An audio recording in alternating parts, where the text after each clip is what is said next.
রাজ্য দখল করেছে, বিহার দখল করেছে, উড়িষ্যা দখল করেছে, রাজস্থান দখল করেছে, আসাম দখল করেছে, ত্রিপুরা দখল করেছে, বিভিন্ন জায়গায় দখল করেছে। শুধু পশ্চিমবাংলায় এসে তারা থেমে গেছে। আজকের বিভিন্নভাবে তারা পশ্চিমবাংলায় রোলার চালাচ্ছে। আজকের 100 দিনের টাকা বন্ধ করে দিয়েছে, আবাস যোজনার টাকা। সবচেয়ে জঘন্য কাজ করলো এসআইআর করে। এসআইআর করে তারা বিহারের নির্বাচন জিতেছে, উড়িষ্যায় নির্বাচন জিতেছে, পশ্চিমবাংলায় ব্যাপকভাবে মানুষের নাম, গোটা পশ্চিমবাংলায় প্রায় 1 কোটি লোকের নাম তারা ভোটার লিস্ট থেকে বাদ দিয়েছে। আমাদের মেটিয়াবুরুজে তারা প্রায় 80,000 ভোট তারা ভোটার লিস্ট থেকে বাদ দিয়েছে।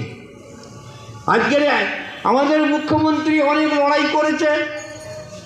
তিনি এমনকি সুপ্রিম কোর্টে গিয়ে তিনি নিজে দাঁড়িয়ে বিচারকের কাছে সওয়াল করেছে যে আজকের পশ্চিমবাংলার নিরীহ মানুষদের ভোটাধিকার কেড়ে নিচ্ছে।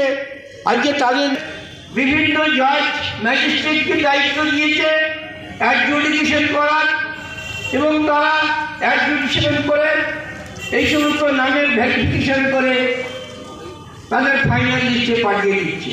সরকারিতে আমাদের মিডিয়া